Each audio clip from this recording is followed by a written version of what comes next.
UAE പ്രഖ്യാപിച്ച പൊതുമാപ്പ് പ്രയോജനപ്പെടുത്തി നാട്ടിൽ പോകുന്നവർക്ക് വലിയ ഇളവുകൾ പ്രഖ്യാപിച്ചിരിക്കുകയാണ് ഫെഡറൽ അതോറിറ്റി. നിയമവിരുദ്ധമായി രാജ്യത്ത് തുടരുന്ന ആളുകൾക്ക് വിമാന ടിക്കറ്റ് നിരക്കുകളിൽ ഇളവ് നൽകും. രാജ്യം വിടാൻ തയ്യാറാവുന്നവർക്കാണ് ഈ ഇളവുകൾ നൽകുക. സെപ്റ്റംബർ 1 ആരംഭിക്കുന്ന പൊതുമാപ്പ് പ്രകാരം ഇവർക്ക് വിസ പദ്ധതിക്കായി അപേക്ഷിക്കാം. രാജ്യത്തെ അനധികൃത താമസക്കാർക്ക് താമസം നിയമവിധേയമാക്കുന്നതിനോ പിഴയോ മറ്റ് നിയമ നടപടികളോ ഇല്ലാതെ രാജ്യം വിടുന്നതിനോ അവസരമൊരുക്കാനാണ് സർക്കാർ 60 ദിവസത്തെ പൊതുമാപ്പ് പ്രഖ്യാപിച്ചത്. ഒക്ടോബർ 30 വരെയാണ് പൊതുമാപ്പ് കാലാവധി. അതേസമയം GDRFA deputy director general Obaid Muhair bin Suroor വിമാന കമ്പനികളുമായി ഇതു സംബന്ധിച്ച് ബന്ധപ്പെട്ടതായി സ്ഥിരീകരിച്ചിട്ടുണ്ട്. എമിറേറ്റ്സ്, എത്തിഹാദ്, എയർ അറേബ്യ പോലുള്ള UAE വിമാന കമ്പനികളുമായി നിരക്കുകൾ കുറയ്ക്കുന്നതിൽ ധാരണയിലെത്തിയിട്ടുണ്ട്. എല്ലാത്തരം വിസയും പൊതുമാപ്പിൽ വരുമെന്നാണ് സുറൂർ പറഞ്ഞത്. ടൂറിസ്റ്റ് കാലാവധി കഴിഞ്ഞ റെസിഡൻസി വിസകൾ എന്നിവയെല്ലാം ഇതിൽ വരും. ഒരു രേഖയുമില്ലാതെ ജനിച്ചവർക്കും വിസ പൊതുമാപ്പ് ലഭ്യമാകും.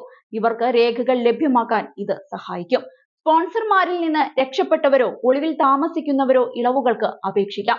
രാജ്യത്ത് അനധികൃതമായി എത്തിയ വ്യക്തികൾക്ക് പൊതുമാപ്പിന്റെ ആനുകൂല്യങ്ങൾ ലഭ്യമാവില്ല. അനധികൃത താമസക്കാർക്ക് വലിയ പിഴയില്ലാതെ രാജ്യം വിടാൻ സഹായിക്കുന്ന പദ്ധതിയാണിത്.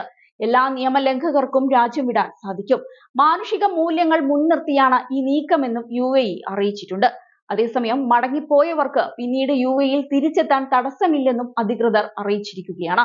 നിയമം ലംഘിച്ചു കഴിയുന്ന ഓരോ ദിവസത്തിനും 50 ദിർഹം എന്ന നിരക്കിൽ വൻ തുകയുടെ പിഴയാണ് ഒഴിവായി കിട്ടുക.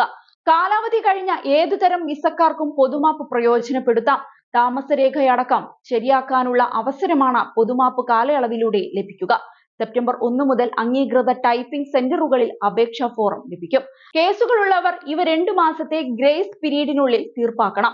86 ആമർ സെന്ററുകൾ ദുബായിലുണ്ട്.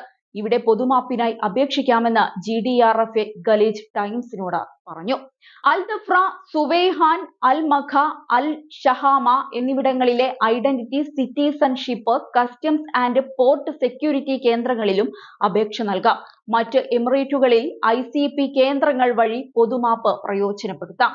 ICP സ്മാർട്ട് പ്ലാറ്റ്ഫോമുകൾ വഴി ഓൺലൈനായി അപേക്ഷ സമർപ്പിക്കാനും അവസരം നൽകിയിട്ടുണ്ട്. എന്നാൽ ചില കേസുകളിൽ അപേക്ഷകർ നേരിട്ട് എമിഗ്രേഷൻ കേന്ദ്രത്തിൽ എത്തേണ്ടതായി വരുമെന്നും അധികൃതർ അറിയിച്ചിരിക്കുകയാണ്.